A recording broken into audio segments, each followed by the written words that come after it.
Salve, salve família, aqui quem fala é o Lutz do canal Cortes Podcast e no meu primeiro mês monetizado eu já fiz $3.000 só seguindo o que esse cara fala no curso dele. Então se você quer ganhar dinheiro com internet e YouTube sem nem precisar aparecer, confere o primeiro link na descrição. Os Trapalhões, quando tiveram aquele remake lá do Viva, Sei. que foi o...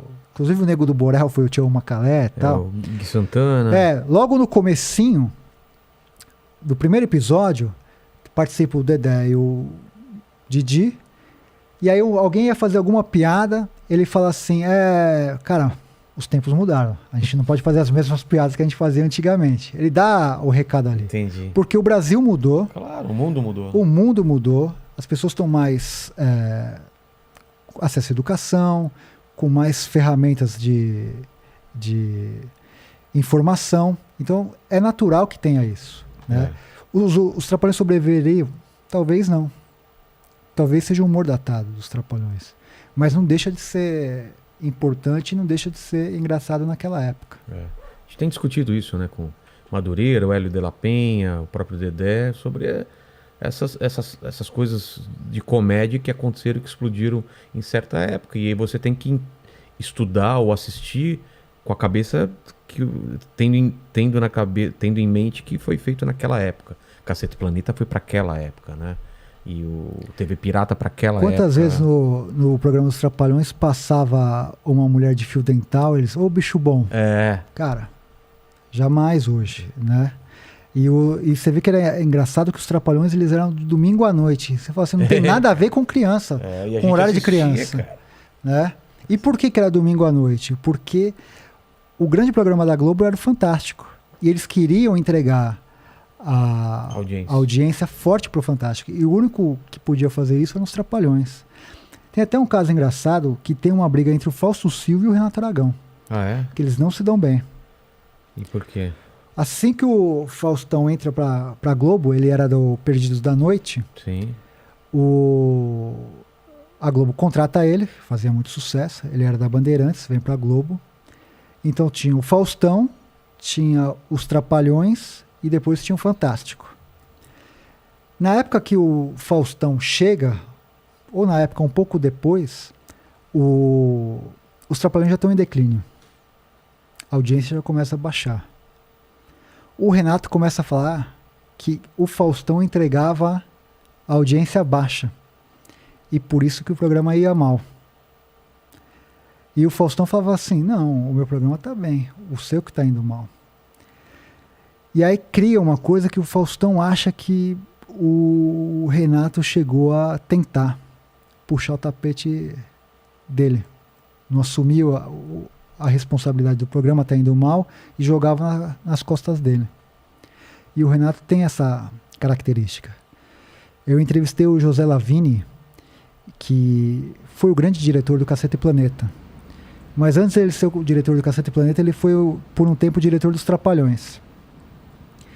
E os Trapalhões, assim que o Zacarias morre, eles tentam criar várias fórmulas para sobreviver.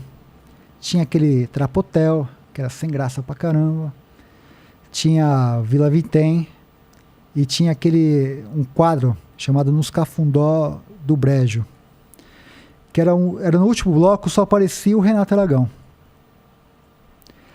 E ele fala assim, o Renato quis fazer esse quadro sem o Dedé e o Mussum. Eu falei, mano, por quê? O Renato pediu a demissão do Dedé e do Mussum. Pediu a cabeça dos dois. E o Renato colocou a culpa no diretor, no José Lavini. E isso é verdade porque para esse livro que eu estou fazendo a biografia, eu li as entrevistas da época e estava lá. Por que Dedé e Mussum não aparecem nesse quadro? E ele dá as entrevistas. É coisa do diretor. Só que o Renato sempre mandou mais que o diretor, mais que todo mundo. Ele jamais ia permitir isso. E ele colocava a culpa no Lavini. E o Lavini falou isso. Falou, não, ele que pediu. E eu levei a culpa. Agora você imagina um cara que estava com você por 30 anos pedir sua cabeça. Isso está no comentário. A gente vai falar. Renato Aragão pediu a cabeça de Dedé e de Mussum.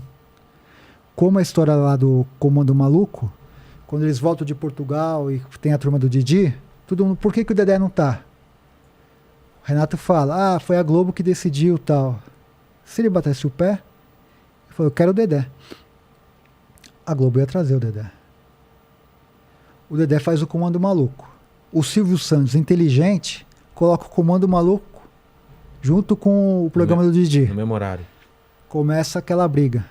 E nessa época, foi a época que mais Dedé e Didi brigaram na imprensa. Ah, é? Se você pegar as entrevistas que o Dedé falou do Renato nessa época, cara, ele arregaça. Arregaça.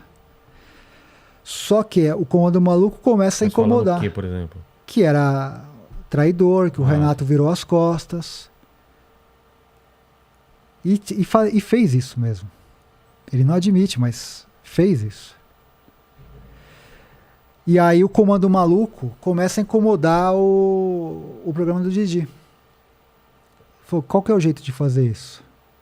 Traz o Dedé de volta. Ele foi forçado a trazer o Dedé. Aí o Dedé faz a participação lá e acaba o Comando Maluco.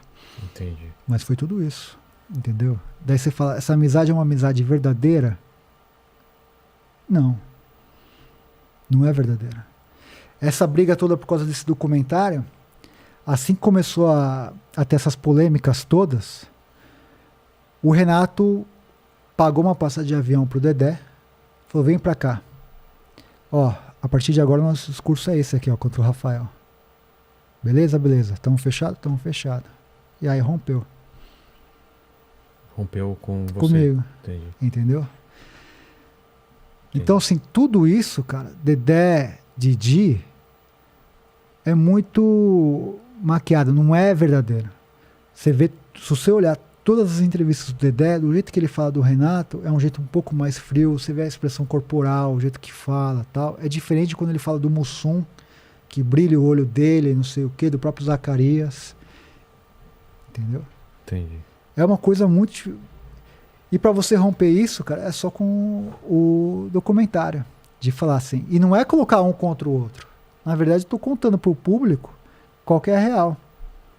Entendeu? Entendi. Os caras não são amigos como querem entender que são. Eles fizeram até um vídeo. Ela criou, a esposa dele, um canal no Instagram. Assim que começou aqui você vai conhecer as verdadeiras histórias dos Trapalhões e tal. Ela chamou essa camareira aí.